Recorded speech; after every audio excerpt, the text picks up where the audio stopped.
તો આજે હું તમને લઈને આવી છું સુરત, અને સુરતની એવી જગ્યા તમને બતાવવાની છું જે માત્ર સુરતમાં જ નથી ચમકી રહી પણ વિશ્વભરમાં ચમકી રહી છે, અને આ જ ચમક હું તમારા સુધી પહોંચાડવાની છું.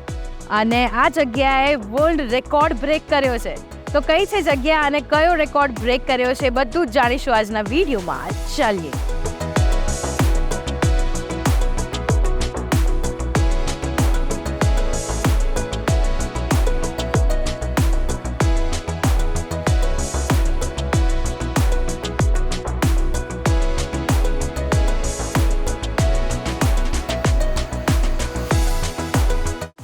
વિશ્વમાં 80 વર્ષથી જે કોઈ નથી કરી શક્યું એ કરી બતાવ્યું છે આપણા ગુજરાતના સુરતે. બનાવ્યું છે the મેગ્નિફિસન્ટ Surat diamond Burj.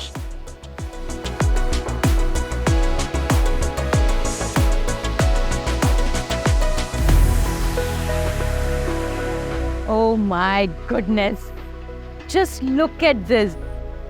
Surat diamond Burj જે 66 લાખ સ્ક્વેર ફૂટમાં ફેલાયેલું છે, આ જગ્યાએ શું વર્લ્ડ રેકોર્ડ બ્રેક કર્યો છે, અહીંયા કેટલી ઓફિસીસ છે, અહીંયા કેટલા કર્મચારીઓ કામ કરશે, એ બધું જ જોઈશું આજના વિડીયોમાં. ચલો મારી સાથે.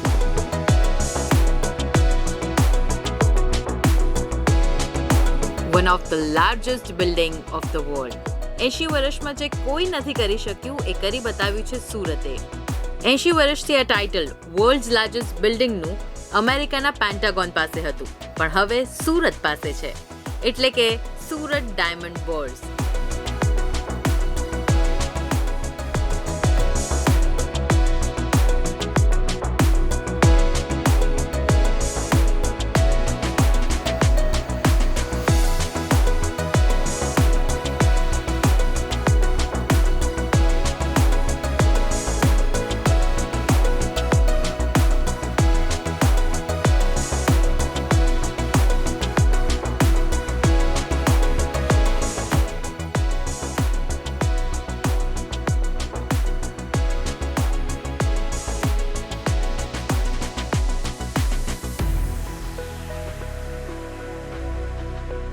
ગુજરાત સમાચાર.com સાથે હું છું હેલી. 17 ડિસેમ્બર 2023ના રોજ સુરત ડાયમંડ બુર્જનું ઇનોગ્રેશન કરવામાં આવ્યું. પણ સવાલ એ થાય છે કે આટલું મોટું બિલ્ડિંગ સુરતમાં કેમ ઓપન કરવામાં આવ્યું છે?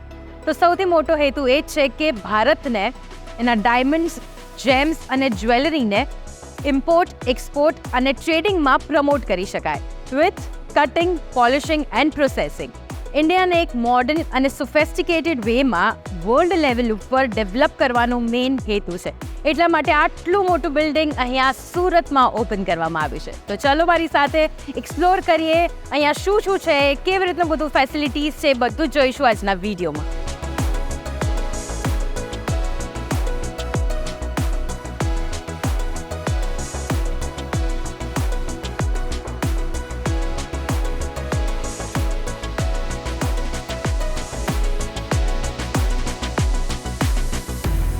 તો અત્યારે હું ગ્રાઉન્ડ ફ્લોર ઉપર ઊભી છું, અને ગ્રાઉન્ડ ફ્લોર ઉપર ઓવરઓલ 27 રિટેલ શોપ્સ છે, જેમાં અમુક ખાણીપીણીની દુકાનો છે અને અમુક ડાયમંડની રિટેલ શોપ્સ છે. તમે અહીંયાથી ડાયમંડ ખરીદી પણ શકો છો, અને સાથે સાથે બહાર અમુક રેસ્ટોરન્ટ્સ પણ છે અને મોકટેલ બાર્સ પણ છે, અને જોડે જોડે અહીંયા હેલ્થ ક્લબ્સ, કોન્ફરન્સ હોલ અને બેન્ક્વેટ હોલ પણ છે.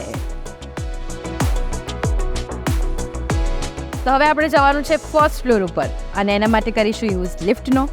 અને આ 9 ટાવરમાં ઓવરઓલ 10 નહીં, 20 નહીં, 50 નહીં, પણ 131 લિફ્ટ છે. સો એની ઉપર દેખાડ્યું હતું કે F લિફ્ટ આવશે, અને એ આવી ગઈ છે.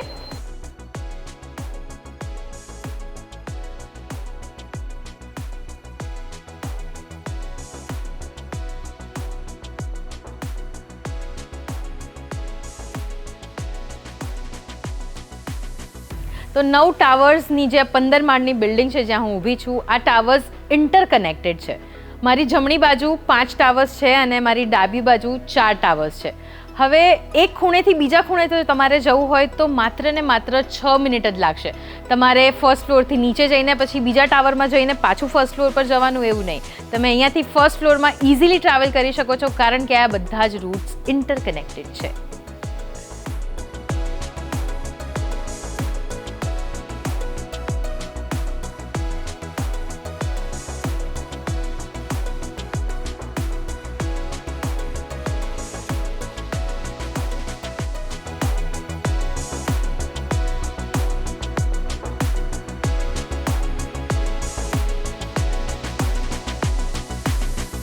સુરતમાં જ ડાયમંડનું 80થી 90% જેટલું કટિંગ અને પોલિશિંગ કરવામાં આવે છે.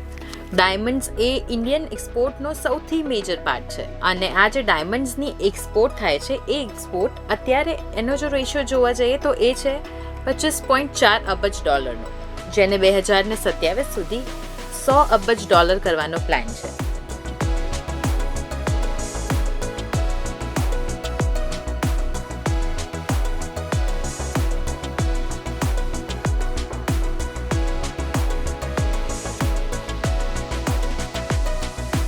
નાઇન આઇકોનિક ટાવર્સની દરેકે દરેક બિલ્ડિંગમાં ગ્રાઉન્ડ ફ્લોર પ્લસ 15 ફ્લોર્સ છે અને અહીંયા 4700 કરતાં પણ વધારે મર્ચન્ટ ઓફિસીસ છે.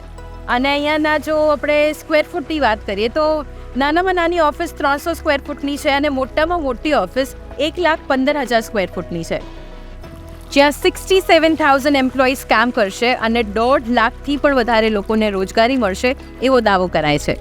આ બિલ્ડિંગ બહુ જ મોટી છે અને પાછી હીરા માટેની છે, તો પછી ભાઈ વોચ તો રાખવી પડે ને. અને એટલા જ માટે 4,000 કેમેરાઝ અહીંયા ફિટ કરવામાં આવ્યા છે. ઓફિસીસ હોય, કોરિડોર્સ હોય કે પછી જે ટોપમોસ્ટ ફ્લોર છે તમને ટેરેસ ઉપરથી પણ કેમેરાઝ જોવા મળશે અને તમે ક્યાંય પણ ફરી લો 360 ડિગ્રી તમને બધી બાજુ કેમેરા દેખાશે. અને સાથે સાથે હાઈલી સિક્યોર્ડ કેમ્પસ, દરેક એન્ટ્રી અને એક્ઝિટ પોઈન્ટ ઉપર સિક્યોરિટી ચેક પોઈન્ટ્સ છે, અંડરકાર સ્કેનર છે, પબ્લિક અનાઉન્સમેન્ટ સિસ્ટમ છે અને ડિજિટલી ઇન્ટિગ્રેટેડ ફાયર પ્રોટેક્શન છે. અને યસ, જો સાથે સાથે પાર્કિંગની વાત કરીએ તો 20 લાખ સ્ક્વેર ફૂટમાં આનું આખું જે વિશાળ પાર્કિંગ છે એ પસરાયેલું છે. એટલે આમ સમજવા જઈએ તો 5,000 જેટલી ગાડી પાર્ક થઈ શકે છે અને એની સાથે સાથે 10,000 જેટલા 2 વ્હીલર્સ પાર્ક કરી શકાય છે.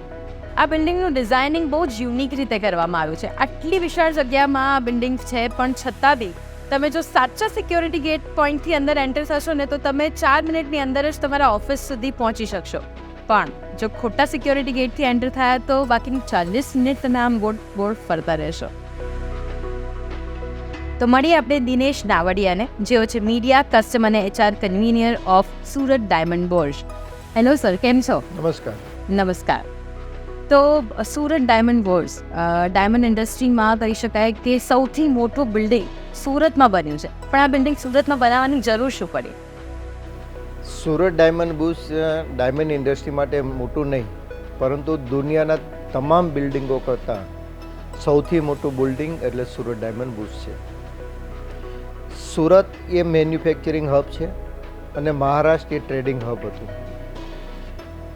સુરતની અંદર વર્ષોથી 1965થી મેન્યુફેક્ચરિંગનું કામ થાય છે, પરંતુ ફક્ત અહીંયા લેબર એડિશન થતું અને ટ્રેડિંગ સંપૂર્ણપણે મુંબઈથી થતું. મહારાષ્ટ્ર જોઈએ તો ભારતનો એક પાર્ટ જ છે, પરંતુ ત્યાં MSME સેક્ટરના જે નાના માણસો હોય એ પોતાની ઓફિસ અને ડાયરેક્ટ ઇન્ટરનેશનલ ક્લાયન્ટ સાથે મળી ન શકતા, માલ ડાયરેક્ટ વેચી ન શકતા. આ બધા પ્રોબ્લેમોના કારણે હું જ્યારે સુરત ડાયમંડ એસોસિએશનનો પ્રેસિડેન્ટ હતો ત્યારે આ બધું જોયું કે નાના માણસો ખૂબ મુશ્કેલીમાં છે, કારણ કે એક મુંબઈની અંદર ફ્લેટ ખરીદે અને એક ઓફિસ ખરીદે ત્યાંની પાસે વર્કિંગ કેપેસિટી જે કાંઈ હોય કેપિટલ એ પૂરી થઈ જાય, બાકીનો ધંધો કરવાની મુશ્કેલી થતી. ઓકે, તો હવે આપણે આ જગ્યાની વાત કરીએ તો કેટલા કરોડમાં જગ્યા ખરીદાઈ અને કેટલા ખર્ચે અહીંયા જે બિલ્ડિંગ છે એ ઊભી કરવામાં આવી છે? આ ગુજરાત ગવર્મેન્ટની ડ્રીમ સિટી એરિયા છે. આ ડ્રીમ સિટીનો એરિયા ટોટલ 1700 હેક્ટર જમીન છે. જે રીતના ગાંધીનગરની અંદર ગિફ્ટ સિટી છે એ જ રીતના ગુજરાત સરકારનું આ ડ્રીમ સિટી છે. આ ડ્રીમ સિટીની અંદર 35.4 એટલે રાઉન્ડ અબાઉટ 36 એકરની અંદર આ સુરત ડાયમંડ બુર્જનું નિર્માણ કરવામાં આવ્યું છે. સુરત ડાયમંડ બુર્જ પોતાની જમીન ડ્રીમ સિટી આગળથી FSI 45,000 રૂપિયાના ભાવે કિંમતે સરકાર પાસેથી આની ખરીદી કરી છે. ટોટલ પ્રોજેક્ટ 3500 કરોડ રૂપિયાનો છે. એમાંથી 33% રકમ જેવી અમે જમીન પાછળની અંદર ખર્ચ કરેલ છે. આ પ્રોજેક્ટ એવો છે, પ્રી બુકિંગ પ્રોજેક્ટ છે. આ બિલ્ડિંગ બાંધી ગયા પછી અમે બાંધકામ કર્યા પછી બિલ્ડિંગનું બુકિંગ મૂક્યું એવું નથી. સુરત ડાયમંડ બુર્જના માધ્યમથી અને મુંબઈના વેપારીઓના માધ્યમથી એક અમે સર્વે કરવામાં આવ્યો કે ભાઈ આવી એક કલ્પના છે અને આવું બિલ્ડિંગ આપણે બનાવવા માગીએ છીએ, કેટલા લોકો ઇન્ટરેસ્ટેડ છે. તો 15,000 કરતાં લોકોએ ઇન્ટરેસ્ટ આમાં ધરાયો પછી અમને પણ લાગ્યું કે આ શક્ય નથી કે એટલા બધા લોકો આ ઓફિસ બિલ્ડિંગ લેવા તૈયાર હોય. પછી અમે એક બીજું ફોર્મ કાઢ્યું. એ ફોર્મની અંદર અમે લખ્યું કે ભાઈ તમારે કેટલા સ્ક્વેર ફૂટની રિક્વાયરમેન્ટ છે, 4 વ્હીલનું પાર્કિંગ કેટલું જોઈએ, તમારે 2 વ્હીલનું પાર્કિંગ કેટલું જોઈએ, એમ કરીને ફોર્મ આઈડેન્ટિફાઈ કર્યા. તો એ ઘટીને 6000 જેવા ફોર્મ અમારી પાસે આવ્યા. 6000 ફોર્મ આવ્યાના આધાર ઉપર અમે નક્કી કર્યું કે હવે આપણે જો આગળ વધવું હોય તો આપણે 10% એક લમસમ રકમ એટલે 6000 પર સ્ક્વેર ફૂટના બાંધકામ પેટે મેં રકમનું નક્કી કર્યું અને 6000 ઉપર 10% ડિપોઝિટ લીધી. એટલે એમાંથી 4500થી 5000 લોકોએ આ 10% ડિપોઝિટ આપી અને સહમતિ બતાવી. એમાં અમે રિક્વાયરમેન્ટ માગેલી કે તમારે કેટલા સ્ક્વેર ફૂટની ઓફિસ જોઈએ છે. એમાં અમે 300, 500, 1000, 2000, 2500, 2500 ઉપરથી 5000 અને 5000 કરતાં મોટી ડિઝાઇનની અંદર જે કાંઈ વસ્તુ ધ્યાનમાં રાખવામાં આવી છે એ વાસ્તુશાસ્ત્રને પહેલો પ્રેફરન્સ આપવામાં આવ્યો છે. અને વાસ્તુશાસ્ત્રની અંદર લોકો અત્યારે ખૂબ માને છે. તો એ વાસ્તુશાસ્ત્રના પ્રમાણે આખી બિલ્ડિંગને ડિઝાઇન કરી છે. વિન્ડ ડિરેક્શનને પણ ખૂબ ધ્યાનમાં રાખવામાં આવ્યું છે. સાથે સાથે બિલ્ડિંગની અંદર ટેમ્પરેચર કઈ રીતના જળવાઈ રહે એની માટેનું પણ પ્લાનિંગ. 35.4 એકર જમીનમાંથી 15 એકરની અંદર તો અમે ગાર્ડનિંગ કર્યું છે. પંચતત્વ થીમના આધાર ઉપર ગાર્ડનનું આખું આયોજન કરેલું છે કે લોકોને એક મેન્ટલી ફિલિંગ સારી આવે. તમે વાસ્તુશાસ્ત્ર પ્રમાણે પંચતંત્રના આધાર ઉપર ગાર્ડનિંગ આ બધી વસ્તુનું જે એટમોસ્ફિયર છે સુરત ડાયમંડ બુશનું, કોઈ પણ વ્યક્તિ આમાં એન્ટર કરે એટલે એને મેન્ટલી શાંતિ મળે. એટલે આ બધી બાબતોને ધ્યાનમાં રાખ્યું એટલે અમને ગ્રીન બિલ્ડિંગ તરીકેનો સર્ટિફિકેશન પણ અમે મેળવી ચૂક્યા છીએ. અને સાથે સાથે ભારતનું સૌથી મોટું કસ્ટમ ક્લિયરન્સ હાઉસ એ પણ સુરત ડાયમંડ બુશની અંદર અમે બનાવ્યું છે કે જેનું એરિયા 60,000 સ્ક્વેર ફૂટ કરતાં વધારે એરિયા છે. અહીંથી લોકો ડાયરેક્ટ જે કાંઈ ટ્રેડિંગ થશે એનો માલ ઇમ્પોર્ટ પણ અહીંયા કરી શકશે અને ડાયરેક્ટ અહીંથી એક્સપોર્ટ પણ કરી શકશે.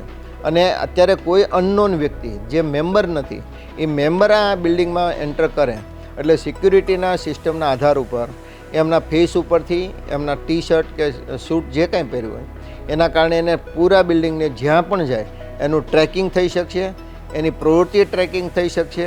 તમે હાથનો પંજો સ્ક્રીન કરો એટલે દરવાજો ખુલી અને એના કારણે બીજી સિક્યુરિટી વધારે પોઝિટિવ એ થાય છે કે તમારા પૂરા ડેટા તમારું જેવો હાથના ફિંગર્સ વાઇઝ તમે જ્યારે સ્વીપ કરો છો ત્યારે તમારી બધી જ આઈડેન્ટિટી ડેટા તમારા સ્ટોરેજ થઈ જાય છે. એટલે દુનિયાની અંદર ક્યાંય પણ એ વ્યક્તિ અથવા બીજે કાંઈ કર્યું હોય તો એના સંપૂર્ણ ડેટા આપણે અહીંથી મળી રહે છે.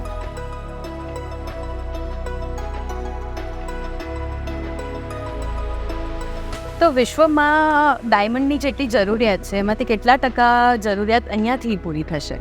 અત્યારે આપણે દુનિયાના 15 ડાયમંડ કટ એન્ડ પોલિશ થાય છે. એમાંથી 14 ડાયમંડ આપણે સુરત એટલે ગુજરાતમાં આપણે કટ એન્ડ પોલિશ કરીએ છીએ.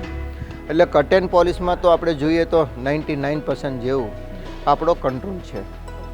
પરંતુ અત્યાર સુધી ગુજરાતની અંદર ટ્રેડિંગ એટલે B2B ડાયરેક્ટ ફોરેનના બાયરો અહીંયા આવી શકે એવી કોઈ ફેસિલિટી એવું ઇન્ફ્રાસ્ટ્રક્ચર નહોતું. એટલે આપણો સંપૂર્ણ એક્સપોર્ટનો બિઝનેસ મહારાષ્ટ્રમાંથી થતો એટલે મુંબઈથી.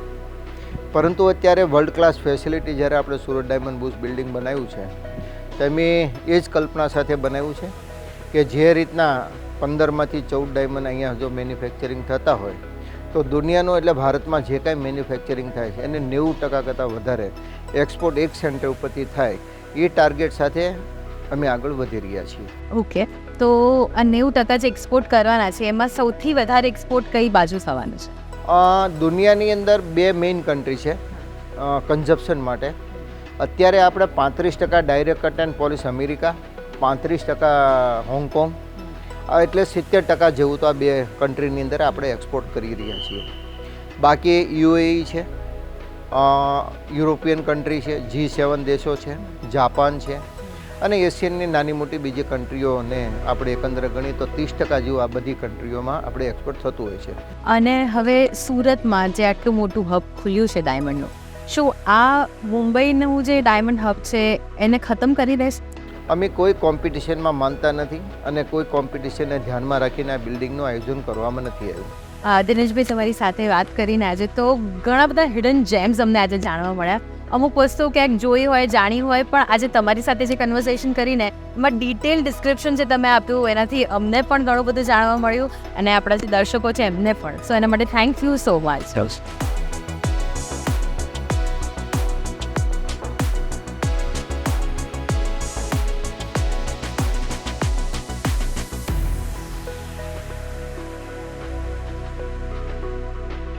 તો કિરણ જેમ્સના ઓનર મિસ્ટર દિનેશ લખાણી અત્યારે આપણી સાથે છે. હેલો, કેમ છો? નમસ્કાર, મજામાં.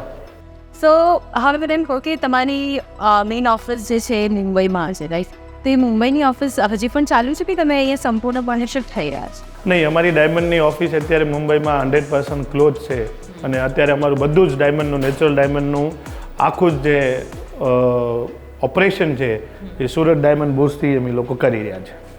તો હવે તમે નેચરલ ડાયમંડ્સમાં છો, રાઈટ? તો નેચરલ ડાયમંડ્સની ડિમાન્ડ સૌથી વધારે કઈ બાજુ હોય છે? ઓલ ઓવર નેચરલ ડાયમંડની વાત કરીએ તો નેચરલ ડાયમંડ આખા ગ્લોબમાં ડિમાન્ડ છે. નેચરલ ડાયમંડ એટલે સુપર લક્ઝરી છે. એટલે નેચરલ ડાયમંડની વાત કરીએ તો mostly America, Europe, China, gulf area અને ફાર ઇસ્ટ અને આજકાલ તો ઇન્ડિયામાં બી બહુ સરસ રીતે પરફોર્મ કરી રહ્યું છે. રાઈટ. પણ આજકાલ છે ને નેચરલ ડાયમંડની સાથે સાથે લેબગ્રોન ડાયમંડ્સ એ પણ બહુ જ પ્રચલિત થઈ રહ્યા છે. તો લેબગ્રોન ડાયમંડ્સ એક્ઝેક્ટલી શું હોય છે? નેચરલ ડાયમંડની સામે વર્સિસ કહીએ આપણે તો નેચરલ ડાયમંડને એક લેબગ્રોન ડાયમંડ એક નવું પ્રોડક્ટ છે. લેબગ્રોન ડાયમંડ એ બી એક પ્રોડક્ટ છે પણ કોઈ એકબીજાની કોમ્પિટિશન નથી મારા હિસાબે. કારણ કે એક એમાં શું હોય, કોઈ બી માણસ એફોર્ડેબલ માણસ એ સુપર લક્ઝરી તરીકે નેચરલ ડાયમંડ જ્વેલરી લઈ શકે. પણ જે માણસ એફોર્ડ નથી કરી શકતો અને જેનું એઇમ છે જ્વેલરી પહેરવાનો યા સેમ લુક માટે પહેરવાનો, તો એની માટે સારું ઓપ્શન છે આજકાલ. તો રિયલ ડાયમંડની સામે જે લેબગ્રોન ડાયમંડ્સ આવ્યા છે અફોર્ડેબલ પ્રાઇસમાં છે, તો શું આ ડાયમંડ્સ રિયલ ડાયમંડનું માર્કેટ તોડી દેશે? મેં તમને જેમ આગળ જણાવ્યું એમ એકબીજાને કો રિલેવન્સમાં પ્રોડક્ટ જ નથી. એકચ્યુઅલી આ વધારે પડતો પ્રોબ્લેમ ફેસ એટલા માટે લોકો કરી રહ્યા છે કારણ કે સેમ ઇન્ડસ્ટ્રી કામ કરી રહી છે, સેમ ટાઈપની કંપનીઓ કામ કરી રહી છે. આ ઇન્ટરનલ કોમ્પિટિશન એટલે આપણને જોઈ રહ્યા છીએ. આ એકચ્યુઅલી આ ઇન્ટરનલ કોમ્પિટિશનમાં છે જ નહીં. ઓકે, તમે આજે અમારી સાથે જોડાયા, gujaratsamachar.com સાથે જોડાઈને તમે જે બધી માહિતી અમારા સુધી પહોંચાડી છે એના માટે આપનો ખૂબ ખૂબ આભાર. Thank you. Thank you so much. Thank you.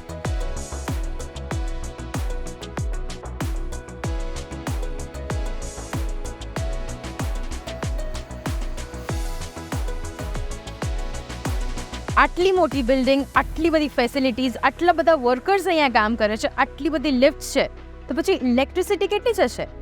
જેટલી ફાળવવામાં આવી છે એના કરતાં 50% જ ઇલેક્ટ્રિસિટીનો ઉપયોગ થવાનો છે. અને એટલા જ માટે એસડીબીને પ્લેટિનમ એવોર્ડ મળ્યો છે.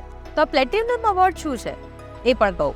ઇન્ડિયામાં બિલ્ડિંગ્સને રેટ કરવાવાળી એક કાઉન્સિલ છે જેનું નામ છે ઇન્ડિયા ગ્રીન બિલ્ડિંગ કાઉન્સિલ, જે અમુક ક્રાઇટેરિયાઝ હેઠળ બિલ્ડિંગને રેટિંગ આપે છે, જેમ કે સાઇટ સિલેક્શન, પ્લાનિંગ અને design, water efficiency, electric efficiency, waste management, building materials. આ બધા અમુક એવા ક્રાઇટેરિયા છે જેને ધ્યાનમાં રાખીને સુરતના આ ડાયમંડ બોર્ડ્સને પ્લેટિનમ રેટિંગ આપવામાં આવ્યું છે. અને આ પ્રકારના બિલ્ડિંગ્સ બીજા બધા જ બિલ્ડિંગ્સ માટે એક એક્ઝામ્પલ હોય છે. વિશ્વના દરેક બિલ્ડિંગ માટે એક રોલ મોડલ સાબિત થાય છે.